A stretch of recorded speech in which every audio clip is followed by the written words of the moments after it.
when I was at my heaviest, I didn't really particularly like having my photograph taken, and if there was one taken, I'd fucking delete it straight away. So I just want to, I think it's difficult because when you are overweight, you don't feel comfortable having your photograph taken, you don't want people to see you, you don't want, it's almost like you don't want to admit it to yourself that you are a certain weight or a certain size.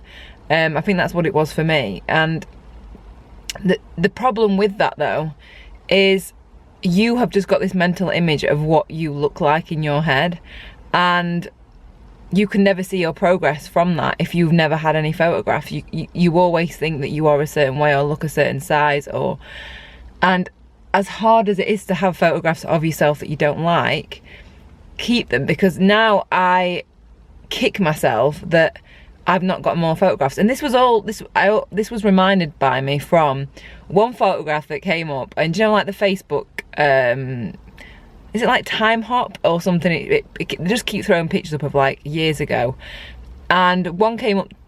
Was it today? It was yesterday or today, I can't remember, but yeah, it came up. I've saved it. This is the picture. It's the thumbnail anyway.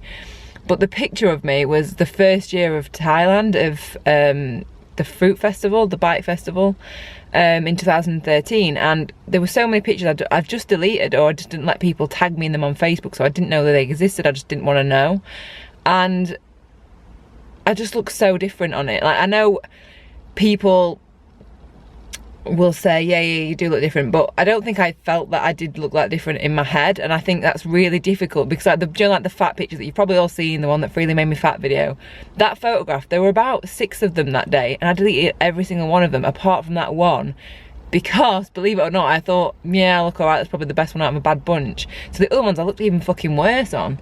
So I just wish that I'd kept those photographs, because it shows a fuller picture of what happened and my body and how it's changed. And I think obviously you can get too obsessed by looking at photographs, but it is good. Like, when I saw that photograph, I was like, sometimes I think, oh, I'm not losing weight quick enough. Like, not all the time, but sometimes when you see other people, like Craig, like, he lost so much weight so fast, and sometimes it can be quite easy to get caught up in other people's journeys and think, well, why am I not losing weight as quick? Why am I not, you know, why am I not at this weight now? I've been doing this thing, you know, I've been cycling, blah, blah, blah. And I've been in that as well. Like, I sometimes feel frustrated by it, and I think, well, why am I not, like, freely now? Like, why is that? You've got to remember, we're different people. We've got different lives. We do different things. And, yeah, we eat the same, mainly the same. But that's just not always a factor in body shapes. We will be lean over time, but my lean body to Freely's lean body is very different, and I think it's so easy to compare yourself to that. So that's why having photographs is good. So if you're going through that at this time and you're like, oh god, I hate these photographs of myself, I'm just going to throw them away, don't do it. Keep them, because it's so important to actually see your progress. So as hard as it is at the time, just keep them, just put them on your computer in a different file that you never look at. Just don't look at them. But they are good for progress. When you think that actually I've not really progressed that much, you'll realise that you have.